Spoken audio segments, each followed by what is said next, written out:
Mientras una gran parte de la población mexicana estaba al pendiente del proceso y los resultados de la revocación de mandato el 10 de abril pasado, pues los internacionalistas tenían la mirada puesta en otro punto importante, en Francia, porque también hubo elecciones allá en aquella localidad. Leí un artículo que me pareció interesante hace unos días en Expansión, está titulado Macron-Le Pen, la batalla por el Eliseo. Y la autora de este artículo es Rina Musali, espero haberlo pronunciado bien el apellido, ella es analista internacional y saludamos con mucho gusto en la línea telefónica. ¿Cómo le va? Muy buenas tardes. Hola Josefina, muchísimas gracias por la invitación y bueno, pues saludo con mucho gusto a toda tu audiencia. Gracias por participar precisamente con la audiencia. De este artículo, ¿qué destacaría para un público en un medio como radio y televisión? ¿Por dónde nos iríamos? ¿Por el caso Pues mira, de que se busca la reelección o por el resultado? ¿Qué nos dice en primera instancia? pues sí, mira, efectivamente, yo empezaría diciéndote que las elecciones en Francia son uno de los momentos más distintivos de la política internacional en el 2022. Es un spot, es un momento importante para la política global, porque además se desenvuelven en medio de una guerra en el centro de Europa por la invasión de Rusia a Ucrania. La primera vuelta electoral se celebró el pasado 10 de abril, en donde participaron 12 candidatos, y la segunda vuelta electoral será con los dos candidatos ganadores, que tendrá lugar el 24 de este mes. Pero yo te diría, Josefina, que estas elecciones tienen ingredientes, por ejemplo, muy parecidos a lo que pasó hace 5 años en las elecciones del 2017, cuando se celebró la segunda vuelta electoral también entre Emmanuel Macron y Marine Le Pen. Son los dos candidatos que tendremos el 24. Ahora, hace 5 años también quedó en evidencia la crisis de los partidos políticos tradicionales en Francia, el Partido Socialista y el Partido Republicano, que en este 2022 también están completamente desdibujados con Anne Hidalgo y Valérie Pécresse. Es decir, partidos convencionales que pierden referencias, que se derrumban y que dejan de ser los grandes protagonistas de la Quinta República, y que este es un sello no privativo de Francia, sino de muchos países del mundo. Hace años también quedó en un lugar muy destacado Jean-Luc Mélenchon, quien adquirió el 20% de los votos, ahora adquiere el 22%, y bueno, es un candidato de extrema izquierda con su Francia insumisa, y bueno, pues con todas estas similitudes que tenemos de hace 5 años, tampoco podemos hablar de certezas, no podemos decir que ya definitivamente va a ganar Macron el 24 de abril, porque es posible que no pudiera conseguir la reelección, aunque sí saca 5 puntos porcentuales de ventaja en la primera vuelta electoral el 10 de abril, puede ser un libreto que no necesariamente sea repetido, porque pudiera haber una voltereta electoral, se puede volcar el resultado a favor de Marine Le Pen, aunque las encuestas sí señalan que posiblemente Emmanuel Macron gane la reelección. Pero yo diría que nada está dicho y que todo está en el aire. Lo importante que hay que decir es que Marine Le Pen es una candidata de ultraderecha que se mueve más al centro derecha, como una política centrista, moderada, y eso le permite seducir a un mayor número de votantes. Entonces, la gran incógnita es a dónde se van a ir los votos del tercer candidato más votado, que fue Jean-Luc Mélenchon, de la izquierda radical, que ahora se convierte en el fiel de la balanza.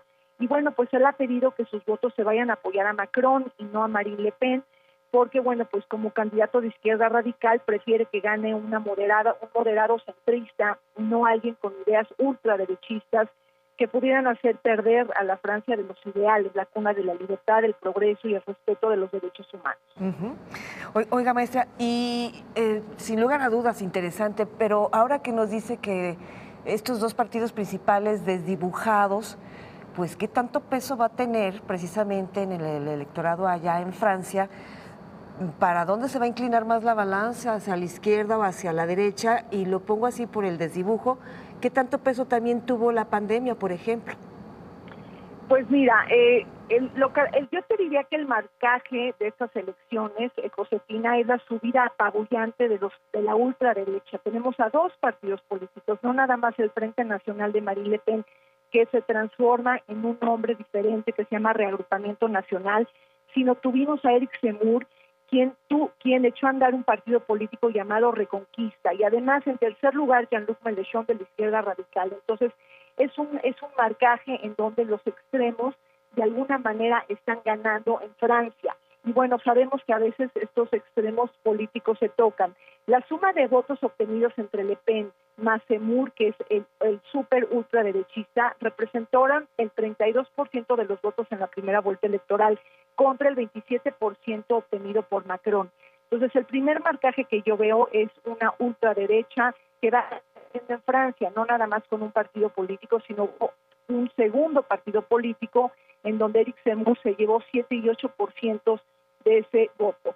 Ahora, Macron, por el otro lado, ha enfrentado 3 crisis políticas muy importantes en Francia. Algunas de ellas las ha superado y las ha tenido que lidiar con ellas. Por ejemplo, chalecos amarillos. Acuérdate de esta ola de protestas masivas en Francia, en aras de visibilizar los franceses con sus chalecos amarillos fosforescentes, visibilizar este malestar de las clases medias empobrecidas, una clase media enojada y, por supuesto, excluida. Manifestantes que incendian con el grito francés por el aumento del impuesto a los combustibles. Y bueno, yo diría que Macron responde después de un tiempo con sensibilidad, congela los precios del gas y de la electricidad, incrementa el salario mínimo, incrementa la pensión para jubilados y organiza todo un debate nacional a raíz de todas las protestas sociales. Entonces se recupera del hundimiento que le provocan los chalecos amarillos.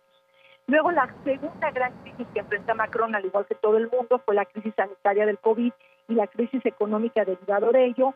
Francia llegó a tener 143,000 muertes por COVID, la segunda tasa más alta después de Italia por fallecimientos, y Macron hizo todo lo posible para mantener los cuidados intensivos en hospitales, se percató de que no se saturen los hospitales, compra de vacunas, arropó el sistema de salud francés y capoteó la crisis y la enfrenta. Y finalmente, pues la tercera gran crisis es la guerra Rusia-Ucrania, que es una plataforma en donde le permite a Macron defender sus postulados y convicciones europeístas, y en este momento de ganar la reelección, bueno, pues su principal reto sería conseguir la independencia de la proveeduría de gas y de petróleo ruso. Pero a mí realmente lo que más preocupa, por así decirlo, es que Marine Le Pen pues cambia, por así decirlo, de piel. Tenemos una candidata ultraderechista que aboga por la supremacía blanca, por salir del euro, por recuperar la identidad francesa, por renacionalizar a la Unión Europea, enemiga de la migración, de la apertura de fronteras, en contra de la globalización y del multiculturalismo, y tiene un discurso de odio nacionalista y de resentimiento. Y efectivamente, con este tema número 1 de campaña, que es cómo se ha deteriorado el poder adquisitivo en Francia y la calidad de vida, pues ella parece estar conectando en gran medida con sus ciudadanos y con los simpatizantes de su causa.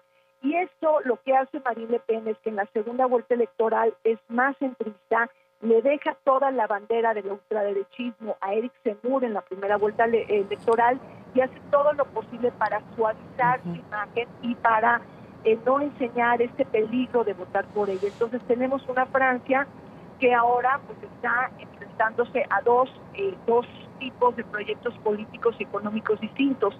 Sí. Votar por Marine Le Pen significa robustecer el voto de la clase obrera, la perdedora de la globalización, de los parados, de los jubilados, la Francia rural y desindustrializada, contra una Francia más urbana, más rica, mucho más vinculada a la Unión Europea, que se puede tocar al sur de Francia y que abandera Emmanuel Macron. Entonces, maestra, sí son dos diferentes proyectos políticos, económicos y sociales. Maestra Musali, y perdón por interrumpirla, pero el tiempo ya lo tengo encima.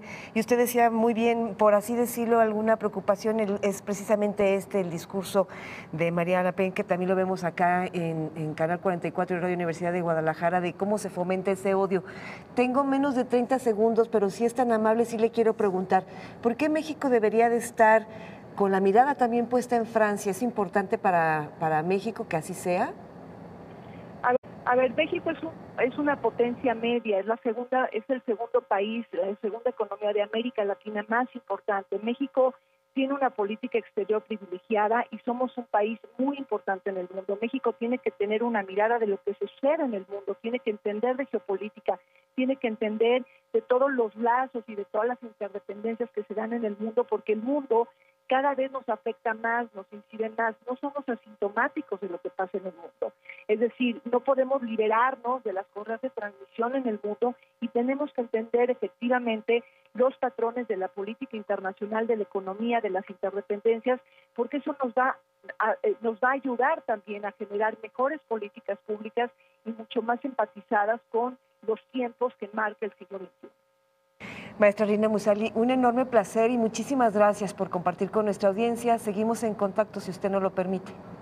Con mucho gusto, Josefina. Gracias por la invitación y muchos saludos a toda tu audiencia. Gracias. Y